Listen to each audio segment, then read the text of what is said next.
우리 이제 금요일, 토요일, 어제, 그제 해서 청년부 수련회를 마쳤습니다.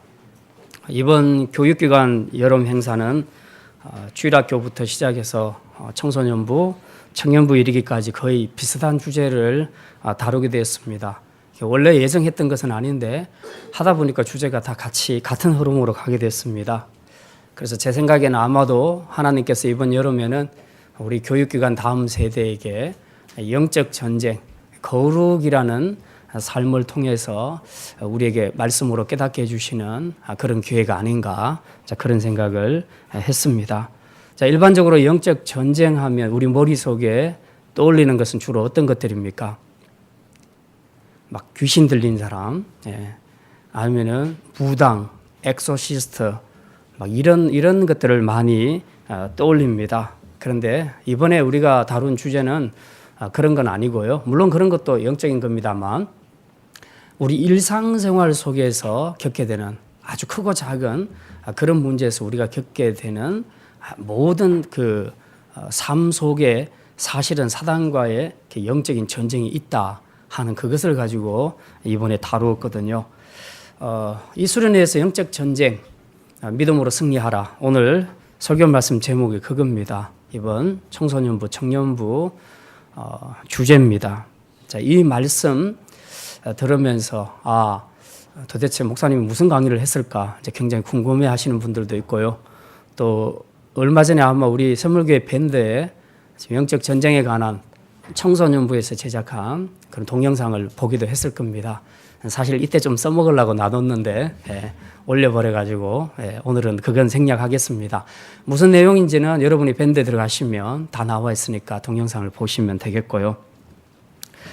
영적 전쟁이 무엇인가에 대한 부분들을 이제 좀 기원에 대해서 좀 알 필요가 있고요. 그 다음에 우리 삶의 일상생활에서 우리가 영적 전쟁을 어떻게 치를 것인가 이것을 생각하는 것이 순서라고 생각이 됩니다.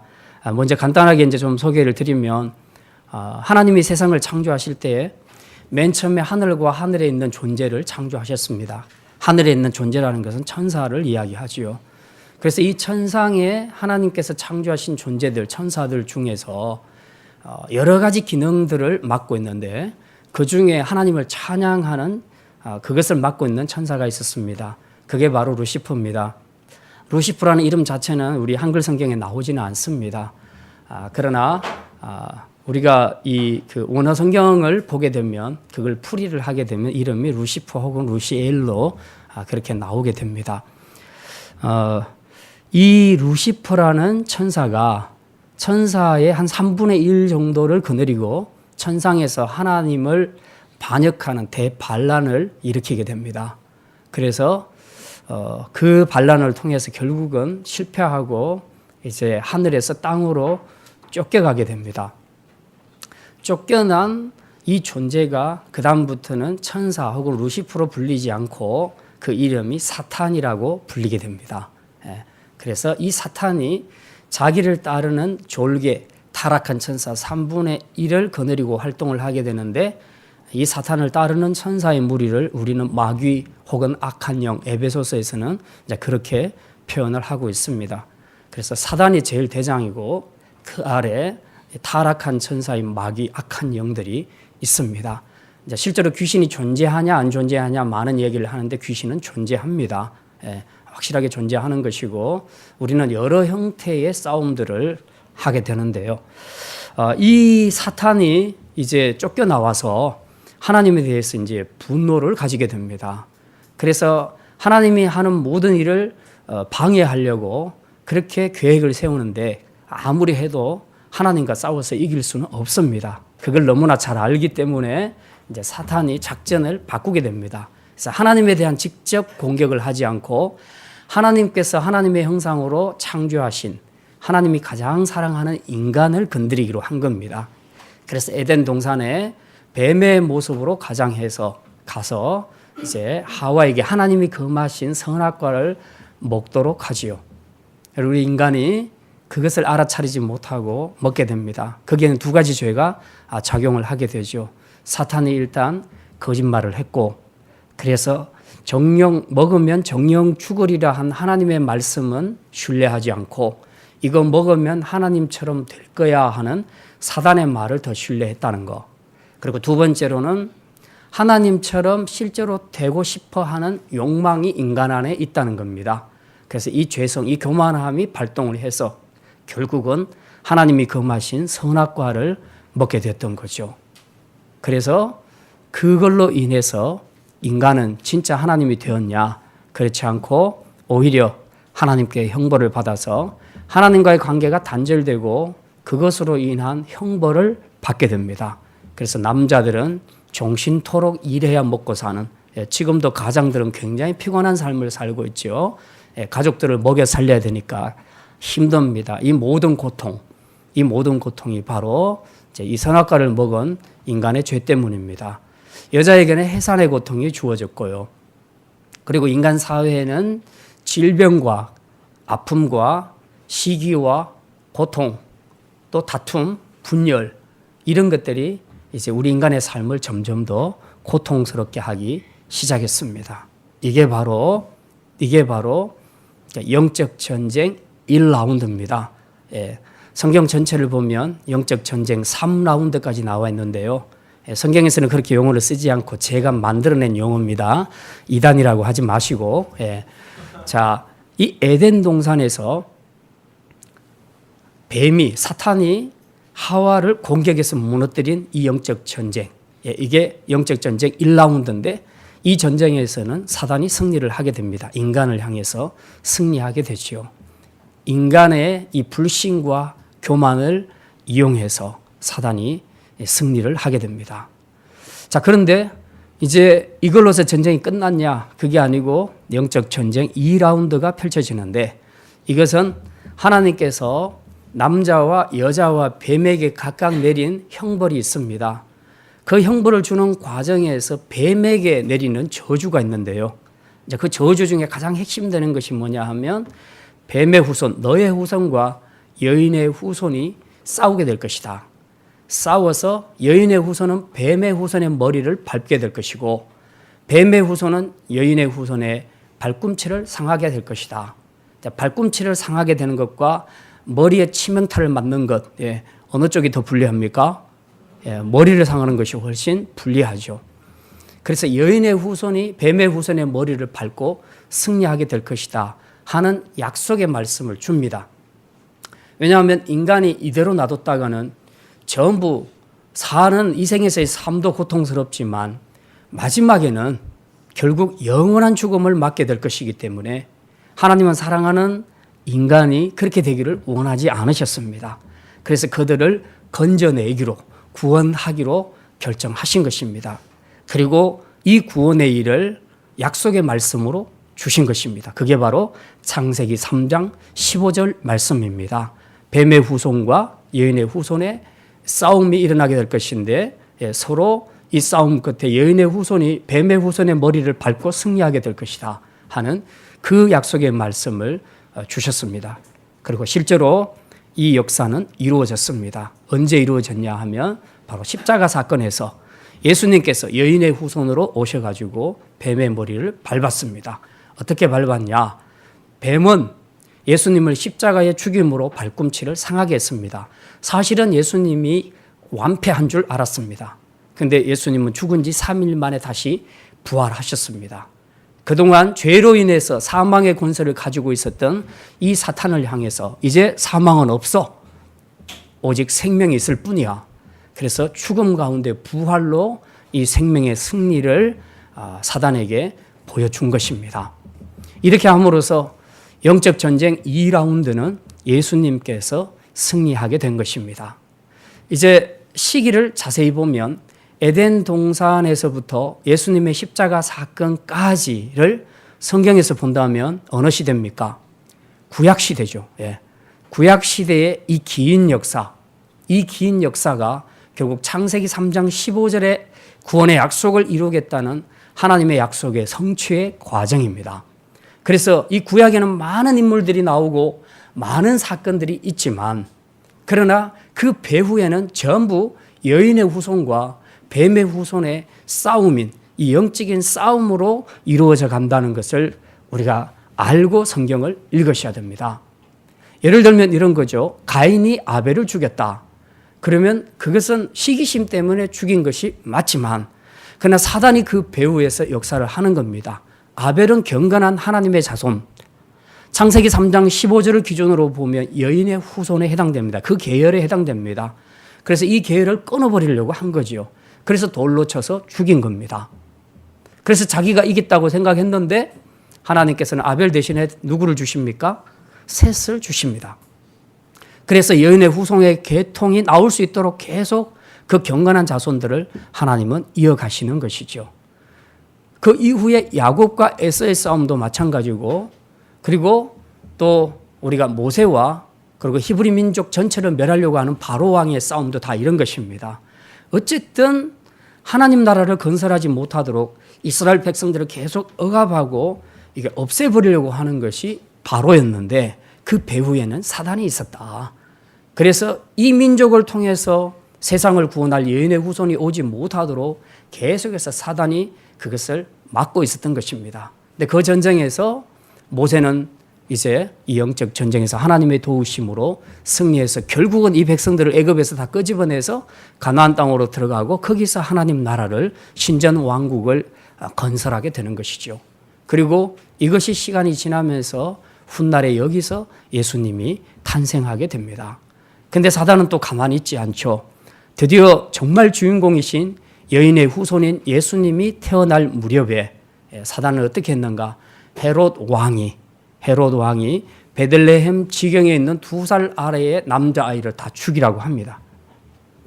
사실 개인적으로는 자기 왕권을 보호하기 위해서 그렇게 했지만 사실 그 배후에는 사단이 있었던 겁니다. 사단이 진짜 주인공인 여인의 후손, 이 예수님을 없애기로 한 거죠. 그래서 다 죽이라고 했는데 성공했습니까? 실패하죠. 하나님께서 꿈으로 요셉에게 현몽해서 요셉과 마리아가 아기 예수를 데리고 애굽으로 피난하게 되지요. 그래서 사단은 결국 실패하게 됩니다. 자, 이렇게 구약의 긴 역사들을 우리가 그냥 사람의 이야기로 사건들의 점철로 우리가 보게 되면 그냥 그렇고 그런 인간적인 교훈만 찾아낼 수 있는데 사실 영적인 싸움의 관점에서 보게 되면 아주 치열한 전쟁이 구약의 긴 역사 속에서 이루어졌다 하는 것을 우리가 알 수 있습니다. 그래서 이제 오늘 우리가 이 말씀을 통해서 이제 그 다음에 있는 것이 제3라운드의 영적 전쟁입니다. 그건 바로 예수님의 십자가 사건 이후부터 예수님이 재림하시는 그날까지 이게 영적 전쟁 3라운드인데요. 이게 바로 신약 시대입니다. 그리고 우리는 지금 이 시대에 살고 있습니다. 그런데 우리는 일반적으로 예수 믿고 천국 가면 된다는 생각을 가지고 있습니다. 굉장히 소극적인 거죠. 근데 그게 아니라 오늘 말씀을 보게 되면 우리는 이 제3라운드에서 사단과 싸움을 해야 할 영적인 군사로 부름을 받았다는 겁니다. 그렇기 때문에 우리는 이제 우리가 어떻게 이 영적 전쟁에서 이겨야 될 것인가 하는 노하우를 확실하게 알고 있어야 된다는 거죠. 영적 전쟁에서의 승리하는 비결, 이런 것들을 우리가 분명히 알아야 되는 것입니다. 자, 그래서 오늘은 이 말씀을 가지고 영적 전쟁, 믿음으로 승리하라 하는 이번 수련회 주제 말씀 그대로 가지고 와서 오늘 말씀을 가지고 함께 우리가 영적 전쟁에서 승리하는 비결에 대해서 함께 말씀을 생각하려고 합니다. 첫째는 영적 싸움에서 이기려면 사단의 전략을 파악해야 합니다. 한번 따라합시다. 사단의 전략을 파악하라. 예, 오늘 이 본문 이야기는 구약에 속한 것이니까 영적 전쟁 몇 라운드입니까? 2라운드에 해당되게 되지요. 예. 오늘 본문에 여기 보면 시대적인 배경은 그렇습니다. 이스라엘 백성들이 이제 바벨론으로 포로로 잡혀가서 70년의 세월이 다 지났습니다. 그리고 돌아왔습니다. 돌아와서 이들이 맨 먼저 한 것이 뭐냐 하면 예루살렘 성전을 재건하는 일이었습니다. 자, 근데 이제 이 과정이 순탄하지 않습니다. 오늘 본문에 보면 여기에 방해하는 세력들이 있었다. 그래서 이들과의 치열한 전쟁이 있었다는 것을 오늘 본문이 보여주고 있습니다. 그런데 오늘 본문 사실은 1절부터 24절까지 다 읽어야 됩니다. 근데 너무 길어서 10절까지만 봤는데요. 여기에 보면 사단이 영적 싸움에서 쓰고 있는 술수들이 이제 몇 가지가 소개되고 있습니다. 사실은 사단이 쓰는 영적인 무기들은 굉장히 많습니다. 굉장히 많은데 그중에 오늘 본문에 한해서 나타나는 몇 가지 영적 전쟁들이 무기들이 있습니다. 여기 보면 첫째는 속임수가 있고요. 그 다음에는 협박하고 모함하는 것이 있고요. 그 다음 아주 상대방을 지치게 만들어서 포기하게 만드는 끈질긴 그런 방해 공작이 있습니다. 이런 것들이 1절부터 24절까지 읽어보면 계속해서 쭉 나옵니다. 자, 근데 이제 오늘 본문 2절에 보면 이런 내용이 나옵니다. 우리 같이 한번 읽겠습니다. 4장 2절 같이 읽습니다. 스룹바벨과 족장들에게 나와 이르되 우리도 너희와 함께 건축하게 하라. 우리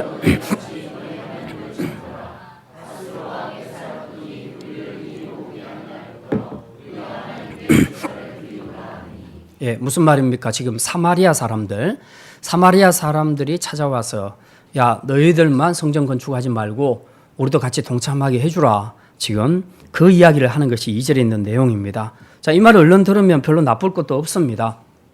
아, 사마리아 사람들도 하나님에 대한 믿음이 있구나. 성전에 대한 사모함이 있구나. 뭐 이런 생각이 들지요. 그런데 사실은 그게 아니라는 겁니다. 사마리아 사람들은 어떤 사람들인가 하면 우리가 잘 아는 것처럼 북이스라엘은 어느 나라에 망했죠? 아수르에게 망했습니다. 망했는데 아수르가 식민지 정책을 쓴 것이 바벨론과 아수르가 서로 다릅니다. 네, 아수르 같은 경우는 이제 혼합 정책을 썼습니다. 그래서 이스라엘 백성들은 아수르 나라로 절반쯤 데려가고 그리고 아수르에 사는 그 나라 백성들은 이스라엘 와서 살게 하고 그래서 양쪽 다 짬뽕을 만든 겁니다. 다 혼합을 하게 만들었죠. 혼혈주의, 아수르 사람과 이스라엘 사람들 사이에서 태어난 혼혈아들이 바로 사마리아 사람입니다. 그러니까 이들은 정통 이스라엘의 피라고 볼 수가 없죠. 그래서 에스라가 이 본문을 기억하면서 역대기도 마찬가지지만 이스라엘의 모든 정통성은 유다에 있다. 북이스라엘은 아니다. 이미 다 버렸다. 정조를 다 잃어버렸다. 그래서 남유다 사람들만 정통으로 보고 역대기를 기록을 하고 있고요. 에스라서도 마찬가지입니다. 오늘 여기 이 본문에 보게 되면 사마리아 사람들이 와서 요청을 할 때에 안 된다고 거절을 합니다. 지금 이제 바로 이런 내용들이죠. 아무튼 이 과정 가운데 보게 되면 이 사람들이 사마리아 사람들이 지금 속임수를 쓰고 있는 겁니다. 우리 생각에는 뭐 이런 사람들도 좀 받아서 해주지, 같이 동참하지, 뭐 이런 생각이 들 수 있겠지만 사실은 사마리아 사람들이 속임수를 쓰고 있는 겁니다. 뭐냐 하면 그들은 남유다가 바벨론으로 포로로 잡혀간 70년 동안 거의 팔레스타인 땅에 그 독단적으로 지배하고 있었습니다. 그랬는데 이제 남유다가 돌아와서 다시 거기에다 신정왕국을 세우겠다 하니까 자기 기득권의 위협을 받게 된 거죠. 그래서 어쨌든지 지금 같이 손을 잡고 들어가서 자기 기득권을 유지하고자 하는 그런 생각을 가지게 되었던 것입니다. 그래서 우리가 보면 교회 생활을 할 때도 항상 하나님의 일을 하는 것 같은데 사실 그 중심에는 자기 이익을 추구하는 사람들도 있습니다. 어떤 사람들은 교회에서 엄청 봉사하겠다고 들어왔는데 사업을 하면서 이 교인 저 교인들한테 막 돈을 빌려가지고 그리고 이제 돈 먹고 도망가는 그런 사람들도 꽤 있습니다. 그러니까 실제로 말하는 것과 그리고 자기의 속셈이 서로 다를 수 있다는 것이요. 그리고 요즘에 영적으로 보면 각 교회에 신천지들이 많이 들어옵니다. 많이 들어와서 굉장히 충성하는 것처럼 담임 목사님과 그리고 교우들에게 인정받는 충성을 다하고는 결정적인 순간에 이제 뒤통수를 쳐서 교회를 무너뜨리는 이런 일들이 굉장히 많이 있습니다. 이거 전부 다 사단의 속임수입니다. 자신의 속셈과 그리고 겉으로 하는 행동이 서로 다른 것. 결국은 멸망시키려고 하는 것이죠. 자, 그 다음에 보면 사단이 쓰는 전략 중에서 협박과 음모와 고발 이런 것들이 나옵니다. 6절부터 23절까지의 그것이 기록이 되어 있습니다. 자, 근데 이제 여러분이 요 구절을 읽으실 때는 좀 조심을 하셔야 됩니다. 사실 6절부터 23절까지는 5절에 이어지는 내용이 아닙니다. 같은 시대가 아니에요. 예, 훨씬 몇십 년 뒤에 일어난 일을 삽입해서 에스라가 여기다가 집어넣었습니다. 6절 이야기는 그겁니다. 아수에로 왕이 즉위할 때에 그들이 글을 올려 유다와 예루살렘 주민을 고발하니라. 이때는 이미 성전이 재건이 완공된 때입니다. 완공된 때인데 완공되었을 때에도 사마리아 사람들은 계속해서 모함을 했다는 거죠. 예. 그 다음에 이제 7절부터 23절까지는 이보다도 훨씬 더 지난 후의 일입니다. 이거는 성전 재건에 관한 문제가 아니고요. 무너진 성벽 있죠. 예. 우리가 이번 주에도 느헤미야 50이 중보기도 하는데 그게 이제 바로 그거죠. 무너진 성전이 아니고 무너진 성벽입니다. 성벽 재건하는 건데요. 7절부터 23절까지는 바로 성벽을 재건하는 이야기입니다. 그러니까 지금 이게 5절까지 하고 그 다음 6절 그 다음에 7절부터 23절까지 이 세 사건이 나란히 배열이 됐는데 시차들이 엄청 존재하는 겁니다. 몇십 년의 간격들이 있어요. 근데 왜 이렇게 에스라가 이렇게 집어넣고 이야기를 한 스토리인 것처럼 만들어가느냐. 지금 이 시차가 많음에도 불구하고 사마리아 사람들이 이스라엘 백성들이 건설하려고 하는 신정왕국의 사역을 얼마나 오랫동안 집요하게 방해를 했는가 하는 것을 보여주려고 에스라가 이 세 사건을 함께 묶어서 나란히 배열을 하고 있는 것입니다. 그래서 이 시차는 우리가 좀 감안하면서 성경을 읽으셔야 됩니다. 그래서 이 5절과 24절을 연결을 시켜버려야 됩니다. 5절이냐 24절이냐 사실은 같은 말이거든요. 예. 자, 어쨌든 남유다가 바벨론에서 돌아와 신정왕국을 건설하고자 하는 이 목표를 사단은 알았습니다. 그래서 그걸 막기 위해 아주 여러 차례 공격을 하지요. 맨 처음에는 함께 짓자 그렇게 제안을 하다가 그거 거절당하니까 그 다음에는 온갖 방법을 동원해서 방해하고 음모하고 또 왕에게 고발을 해서 결국은 이들이 성전 재건을 막게 됩니다. 그래서 얼마 동안 쉬냐 하면 16년간을 성전 재건이 중단되게 됩니다. 자, 그게 5절과 24절에 나와 있는데요. 똑같은 말이니까 5절 말씀 같이 읽겠습니다. 4장 5절입니다. 바사왕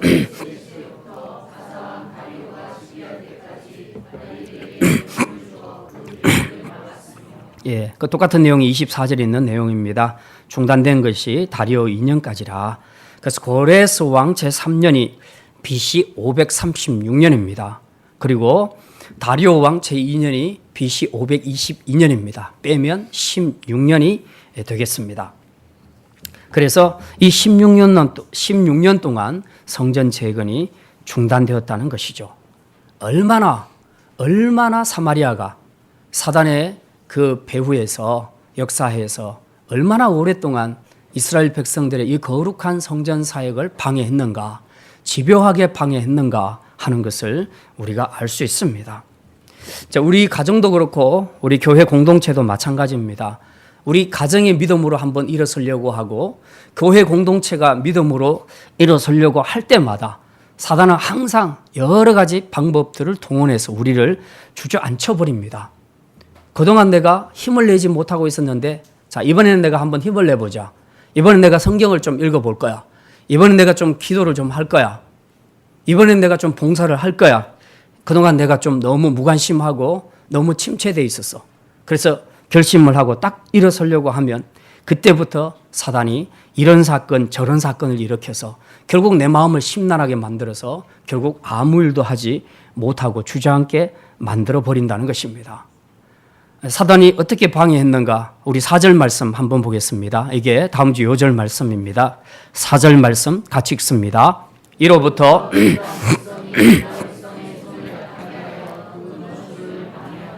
예, 성전 재건을 하려는 유다 백성들의 손을 약하게 했다. 무슨 말입니까? 그들이 하고자 하는 의지를 약화시켜 버렸다는 것입니다. 사람이 믿음으로 한번 살아보려고 하는데 이상하게 자꾸 가족들이 아니면 주위에서 이런저런 사건들을 통해서 계속 그렇게 못 살도록 그렇게 유혹하고 반대하고 협박하고 모함하게 되면 나중에 이 시간이 너무 길어지면요, 사람이 피곤해져요. 영적 전쟁에서. 그러면 성도들이 힘을 잃게 됩니다. 의지가 점점 더 약해지게 되는 것이죠.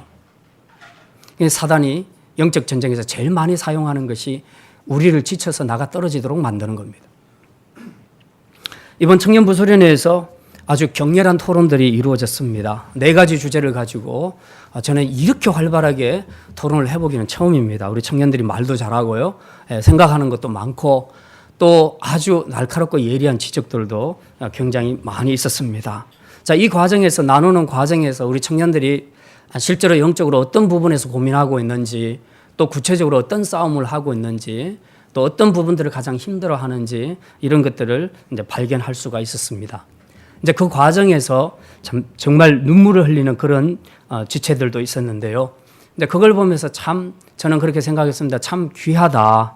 이렇게 믿음으로 살려고 치열한 영적인 전쟁을 치르고 있다는 자체가 가끔씩 넘어졌다 하더라도 또다시 일어서서 싸움을 하려고 한다는 자체가 이게 얼마나 귀한 것인가. 이제 저는 그런 생각을 하고 감동도 많이 받았습니다. 자, 근데 이제 나누는 그 내용들 중에서 이제 이런 내용들도 있었습니다. 뭐 술 문제도 있었고, 직장 문제도 있었고, 또 관례라는 이름으로 직장 안에서 행해지는 부정에 우리 그리스도인들이 어떻게 대응해야 될 것인가 하는 여러 가지 문제가 있었는데요. 계속해서 자기가 한번 결심하고 믿음으로 나가려고 하는데 계속해서 주위에서 윗사람이나 아니면 친구들이나 가족들이나 가까이 있는 믿지 않는 사람들을 통해서 계속해서 집요하게 방해를 받게 될 때에 그때에 한 번쯤은 넘어질 수 있는데 한 번 넘어지면 그 다음에 다시 잘 일어나지 못하는 경향들도 있다는 겁니다. 자, 이렇게 너무 오랫동안 주위에 핍박을 받게 되면 사람이 힘을 잃게 되는 거죠. 그래서 마치 사마리아성 사람들이 집요하게 계속 공격하니까 힘을 잃어서 결국 16년 동안이나 이스라엘 백성들이 포기해버립니다. 아, 도저히 못하겠다. 정말 못해먹겠다.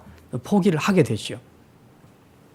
우리가 신앙생활을 하면서 뭔가 좀 해보려고 하다가 결국 무너지고 그 상태가 오랫동안 중단된 그런 것들을 경험한 경우들이 많이 있을 것입니다. 여러분이 한번 돌아보시고 여러분의 개인의 경건의 생활 정말 한때는 믿음으로 승리했는데 지금은 거의 패배한 것과 같은 그런 삶을 오랫동안 지속하고 있는 경우는 없는지 우리가 한번 돌아볼 필요가 있습니다. 대부분의 경우는 너무 오랫동안 사단이 주위 사람들을 통해서 계속 집요하게 물고 늘어지니까 이게 너무 피곤해서 우리가 의지와 마음을 상실하는 경우들이 많습니다. 그러면 이제 그 순간부터 우리는 중단되게 되죠. 이스라엘 백성들이 16년간 성전 재건을 중단했던 것처럼 우리 믿음의 진보도 중단되는 경우들도 많이 있다는 것입니다. 그래서 우리가 영적 전쟁에서 정말 중요한 것은 첫 번째로는 우리 힘을 약화시키려고 하는 사단의 전략들을 우리가 꼭 파악을 해야 되겠다. 그래서 그들만큼이나 우리도 계속해서 이 끈질김으로 나가야 됩니다. 사단은 한 번 넘어지는 것으로 끝내지 않습니다. 계속해서 주저앉히고 완벽하게 넘어질 때까지 계속 공격을 가할 것입니다. 그러니까 우리가 이런 전략들을 잘 파악을 해서 우리도 그에 못지않게 끈질기게 우리가 말씀으로 기도로 나아갈 때 비로소 우리는 영적 전쟁에서 승리할 수 있게 되는 것입니다. 두 번째 말씀입니다. 우리가 영적 전쟁에서 믿음으로 이기려면 세상과 구분되어야 합니다. 한번 따라합시다. 세상과 구별하자. 예, 오늘 본문에서 사마리아 사람들이 성전을 같이 짓자고 속임수를 들고 찾아왔을 때에 스룹바벨과 예수아와 여러 족장들이 거절을 했습니다. 예, 3절 말씀 우리 같이 한번 읽겠습니다. 스룹바벨과 예수아와 기타 이스라엘 족장들이 이르되 우리 하나님의 성전을 건축하는데 너희는 우리와 상관이 없느니라. 바사왕 고레스가 우리에게 명령하신 대로 우리가 이스라엘의 하나님 여호와를 위하여 홀로 건축하리라 하였더니 이스라엘 지도자는 단호하게 거절을 했습니다. 우리 생각에는 조금 마음은 넓게 서서 좀 봐주지, 같이 참여하면 서로 화해도 되고 좋지 않겠나, 인간적으로 너무 속 좁은 결정이 아닌가, 이런 생각이 들 수도 있겠습니다. 근데 이 문제는 도덕적으로 접근할 문제가 아닙니다. 이거는 영적인 문제입니다. 그래서 영적으로 풀어야 됩니다. 무슨 말입니까? 지금 유다 입장에서는 바벨론 포로로 끌려간 70년 동안 이스라엘 백성들의 정체성이 굉장히 약해져 있었습니다. 그래서 이게 이스라엘의 모든 지도자들이 지금 그들의 정체성을 회복시키고자 데리고 와서 맨 먼저 한 일이 성전 재건이죠. 사실 성전을 회복한다는 것은 굉장히 정체성을 회복하는데 결정적인 사역입니다. 이것보다 더 정체성을 회복시킬 수 있는 것이 어디 있겠습니까? 그래서 이 일은 굉장히 영적으로 중요한 일입니다. 그런데 만약에 정체성이 다른 사마리아 사람들이 들어온다. 그러면은 이게 과연 이루어질 수 있겠는가? 결국은 이 사마리아 사람들은 단순히 아수르 사람들과 피가 섞인 그런 정도가 아니고요. 실제로 그들의 삶은 이방신들을 그대로 섬기고 있는 삶이었습니다. 그러니까 이방신도 섬기고 하나님 앞에도 예배하고 한마디로 영적인 혼합주의 삶을 살았다는 겁니다. 지금 이런 사람들과 함께 거룩한 성전을 짓는 이 일에 동참을 시킬 수가 있겠는가 하는 거죠. 이게 굉장히 중요한 문제라는 겁니다. 첫째는 하나님이 이걸 기뻐하지 않을 것이고, 둘째로는 이런 불순분자들이 들어오게 될 때에 남은 유다 백성들의 정체성까지라도 위협을 받을 수 있다는 것입니다. 이번 청년부 수련회에서 주제 중에 이런 주제가 있었습니다. 불신자들과 이성교제하는 문제, 그리고 결혼하는 문제, 그리고 스킨십은 어느 정도까지 가면 좋겠는가, 아주 구체적으로 이야기를 나눴습니다. 그런데 그 중에 이제 이런 내용들이 있었습니다. 이제 교회에서는 원론적으로 가르치죠. 다 믿음의 사람들과 결혼해야 된다. 그런데 이제 어느 학생이 그렇게 지적을 했습니다. 한국 교회의 교인 분포도를 보게 되면 청년들의 경우 여자와 남자들의 수가 8대 2라는 겁니다. 약 8대 2 정도. 그럼 나머지 6은 어떻게 하란 말이냐. 믿음으로 결정하라는데 다 믿음 있는 사람인데 나머지 6은 짝이 안 맞지 않냐. 그럼 이 문제를 어떻게 할 것인가. 굉장히 날카로운 지적을 했어요. 그래서 아무튼 이제 이런저런 부분들에 대한 설명들은 이제 제가 해줬습니다만, 그 중에 이제 이런 내용들이 있었습니다. 만약에 내가 사귀고 있는, 이 학생의 입장에서 내가 사귀고 있는 이성이 정말 인격적으로 너무 훌륭한 사람이야. 사람도 좋고, 그리고 가진 것도 많고, 배운 것도 많고, 여러 가지로 좋은 조건을 갖추고 있어. 그리고 자기가 하고 이야기해보니까 이야기도 너무 잘 통해. 그런데 딱 하나, 뭐가 안 맞다? 신앙이 안 맞다. 신앙이 없다는 겁니다. 자, 이런 경우에 이 사람하고 결혼해서 그 사람을 전도시키면 좋지 않겠느냐. 이제 그런 얘기를 했습니다. 물론 우리가 제가 불신자하고 교제를 통해서 그 성사시킨 경우들도 있지요. 예, 분명히 있습니다. 안 믿는 사람과 결혼을 했는데 그 사람을 전도시켜서 교회에 나오게 된 그런 케이스도 분명히 있습니다. 자, 근데 이제 그 문제는 너무 기니까 따로 이제 얘기를 해야 되고요. 저는 뭐 그런 부분에 대한 그 이의를 제기하는 것이 아니라 안 믿는데 다 모든 부분들은 다 갖추었다. 그리고 나하고 너무 잘 통한다. 라고 얘기하는 부분에 대해서 제가 이제 이런 질문만 던지고 마쳤습니다. 우리가 사람과 교제하는데 일상적으로 사람의 내면의 가치관, 세계관, 그리고 삶의 모든 습관을 지배하는 것은 영적인 것입니다. 하나님을 인정하느냐 안 하느냐가 우리 세계관을 바꾸고 우리 가치관을 바꾸고 우리 삶의 습관을 바꾸게 됩니다. 그런데 하나님이 없는 사람과 하나님이 있는 사람이 이게 서로 통할 수 있다는 것이 이게 말이 되는 말이냐, 제가 그렇게 질문을 했습니다. 왜냐하면 저는 사모님이 첫 여자입니다. 예, 저에게는 첫 여자입니다. 예, 다른 사람과 이성 교제를 한 적이 없습니다. 그런데 친구로서 만난 적은 있습니다. 주위에 많은 여자들을 만났습니다. 예, 그런데 한 번도 제가 결혼을 생각하지 않게 된 이유가 정말 괜찮은 여자들도 있었는데요. 자꾸 가만히 안 놔둬요. 소개를 해줘요. 예, 그래서 자꾸 만나게 되는데. 근데 이야기를 하면 정말 지적이고 그 외모도 참 예쁘고 여러 가지 참 괜찮은 여자예요. 근데 오랫동안 만나도 전혀 결혼하고 싶은 생각이 없어요. 왜냐하면 신앙적으로 영적인 공통성이 없어요. 그러니까 세계관과 가치관이 전부 달라요. 너무 훌륭하고 착하고 다 좋은데, 그런데 결정적인 순간에 어떤 것을 결정할 때는 세계관과 가치관이 인간적으로 갑니다. 전부 휴머니즘으로 갑니다. 신본주의로 가는 게 아니에요.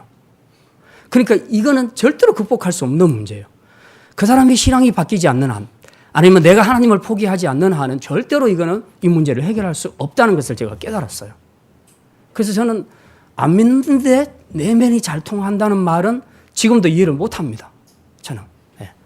그래서 제가 그 질문을 던짐으로써 그 토론을 종료시켜 버렸습니다. 그랬는데 지금 이스라엘 사마리아 사람들이 들어와서 함께 하겠다 했을 때에 그 이스라엘의 지도자들이 확실하게 거부한 이유가 뭐였냐? 니네하고 우리하고는 영적인 공통성이 없다는 겁니다. 영적인 공통성이 하나도 없다. 그런데 어떻게 다른 영을 가지고 있는 너희들이 들어와서 이 거룩한 하나님의 성전을 재건하는 일에 동참할 수 있겠냐 하는 거죠. 그러니까 이걸 자꾸 도덕적으로 봐서 아 진짜 속 좁네. 너 웬만하면 잘못해도 같이 와서 손잡고 같이 일하자고 하지. 이렇게 보면 안 된다는 겁니다. 이게 영적인 부분이에요. 우리가 불신자들하고 교제하지 말라는 얘기가 아닙니다. 불신자들하고 교제 많이 하잖아요. 얼마든지 좋은 사람과 할 수 있어요. 그렇지만 우리가 결정적인 순간에 아주 중요한 부분에서 불신자와 함께 할 수 있는 게 있고 함께 할 수 없는 영역이 있단 말입니다. 그 없는 영역에 대해서는 확실하게 선을 그어줘야 된다는 것이죠. 이게 바로 혼합주의. 사단이 우리를 넘어뜨리려고 사용하는 혼합주의로부터 우리가 이겨낼 수 있는, 극복할 수 있는 비결이라는 것입니다. 그래서 우리가 살아가면서 참 많은 그 애매모호한 어려운 문제들도 많이 있겠지만 그러나 우리가 이런 분명한 가치관, 세계관을 가지고 영적으로 공통 분모가 있는가 하는 것들을 잘 살펴보면서 이 부분이 함께할 부분인지 함께할 수 없는 부분인지를 우리가 확실하게 지혜롭게 잘 결단하는 것은 영적 전쟁에서 패하지 않는, 승리하는 하나의 중요한 비결이다 하는 것을 우리가 꼭 기억해야 할 것입니다. 자, 마지막입니다. 영적 싸움은 죽는 날까지 계속됩니다. 한번 따라 합시다. 영적 싸움은 죽는 날까지 계속됩니다. 사마리아 사람들의 공격 때문에 성전 재건이 16년이나 중단되었습니다. 그런데 6절에 보면 성전 재건이 완공된 후에도 사마리아 사람들은 계속 공격을 하지요. 무슨 말입니까? 사단은 절대로 포기하지 않습니다. 다 이루었다고 하는 생각에 이루었다고 하는 순간에도 사단은 또 공격을 합니다. 그러니까 다 이루고 난 다음에 한 방 치면 넘어가는 사람들도 있지요. 우리가 다윗을 보면 그렇잖아요. 다윗이 우리의 아내를 범할 때가 언제입니까? 고난받을 때입니까? 쫓겨갈 때입니까? 아니죠. 다 이루었을 때. 열왕기서에 보면 승승장구했더라. 하나님이 항상 함께 하심으로 승승장구했습니다. 그래서 다윗 때 엄청나게 토지를 확장시켰죠. 바로 그 순간에 다윗이 우리 아내를 범하는 죄에 빠지고 말았습니다. 긴장을 풀었던 겁니다. 사단은 전쟁이 아직 안 끝났어요. 영적인 전쟁은. 안 끝났는데 자기는 다 끝났다고 생각하고 편안하게 왕궁에서 낮잠 자고 있으면서 그러다가 결국 우리 아내를 보고 마음이 동요가 됐던 거죠. 우리가 이 전쟁이 끝났다고 생각하는 순간 아니면 내가 승리했다고 생각하는 순간에 우리는 순간적으로 방심해 버립니다. 그런데 영적 전쟁은 끝난 것이 없습니다. 여러분이 어제 영적 전쟁에서 승리했더라도 어제의 승리는 별도고 오늘의 우리가 치러야 될 영적 전쟁이 있음을 믿으시기를 바랍니다. 어제의 실패와 승리와 전혀 관계없이 오늘 승패는 오늘 우리의 싸움에 달려있는 줄 믿으시기를 바랍니다. 그래서 우리는 전쟁이 끝났다고 생각하면 안 된다는 거죠. 언제까지 계속되느냐? 주님 오시는 날까지. 역사적으로 볼 때는 그렇고 내 개인 역사에서는 내가 죽는 날까지 영적 전쟁은 계속될 것입니다. 그렇기 때문에 전쟁에서 이겼다고 방심해서도 안 되고 졌다고 해서 포기할 필요도 없습니다. 왜? 오늘 졌어도 우리에게는 내일이 다시 주어질 것이니까 우리가 다시 일어설 수 있는 것이죠. 반대로 어제 내가 이겼다 할지라도 오늘 우리가 싸움에서 질 수도 있다는 것을 우리가 생각을 해야 합니다. 그렇다면 이 전쟁은 끊임없이 계속될 것이다. 계속될 것이다. 사단은 바로 이런 점에서 우리보다 훨씬 더 탁월한 집요함과 끈기를 가지고 있습니다. 그래서 한 번, 두 번 쳐서 무너뜨리는 것이 아니라 계속해서 공격을 합니다. 그래서 나중에는 정말 못해 먹겠다. 예수 믿는 건 나 정말 못해 먹겠다. 그리고 포기하도록 만들어버리죠. 그러면 그때서야 비로소 사단은 박수를 치면서 잘했어. 너 나하고 함께 불못으로 가자. 이렇게 되는 거죠. 어쨌든 우리가 이런 부분들을 조심해야 됩니다. 제가 이제 사극 같은 것들을 보면서 그 첩들이 후궁들이 왕의 마음을 후리는 것을 많이 보잖아요. 근데 그 후리는 과정을 보게 되면요, 아주 집요하고 끈질깁니다. 여자들이 처음에는 왕이 안 된다 그러다가도요, 계속 눈물 공세로 계속해서 막 이렇게 그 압박을 가하게 되면요, 나중에는 왕이 피곤해서 그래 알았다 그렇게 해서 이제 다 내주는 것이죠. 이렇게 묘하게도 사단의 속성들이 이런 이제 여자들의 속성과 많이 그 맞물려 있다기보다는 그 여자들의 속성에 많이 역할을 주기에 좋은 환경을 여자들이 가지고 있다. 남자들은 사실 끈질긴 게 좀 약해요. 한두 번 하다가 안 되면 에이 치워버리지 이런데 여자들은 계속 합니다. 그래서 그 강한 남자들을 결국 무너뜨리잖아요. 그 드릴라가 삼손도 무너뜨리잖아요. 계속 울면서 비결을 말해달라고. 삼손은 다 알면서도 당하잖아요. 근데 이 끈질김, 이것은 이 사단이 가지고 있는 강력한 무기인데요. 우리가 이런 것들을 잘 파악을 해야 합니다. 어쨌든 영적 싸움은 절대로 끝나지 않습니다. 죽는 그날까지 우리는 싸움을 해야 할 것입니다. 이제 말씀을 마치겠습니다. 저와 여러분은 예수 믿고 세례받는 순간 천국 가는 티켓만 받은 것이 아닙니다. 하나님 나라와 그의 백성된 우리를 넘어뜨리기 위한 사단과의 전쟁을 치르도록 부름받은 영적인 군사임을 기억하시기를 바랍니다. 그리고 이 싸움은 누가 대신해 주는 것이 아니라 각자가 해야 할 각계 전투입니다. 하지만 겁낼 필요는 없습니다. 각계 전투이기는 하지만 우리의 대장 되신 예수님께서 반드시 함께 하실 것입니다. 그리고 이 전쟁은 반드시 승리가 보장된 전쟁임을 믿으시기를 바랍니다. 이제 남은 우리 3라운드 영적 전쟁에서 우리 모든 성도들이 믿음으로 이 사단의 실체들을 잘 파악을 해서 이제는 정말 하나님과 동행함으로 이 영적 전쟁을 잘 이겨내서 생활 속에서 승리하며 살아갈 수 있는 그런 영적인 군사들이 다 되시기를 주님의 이름으로 축원합니다.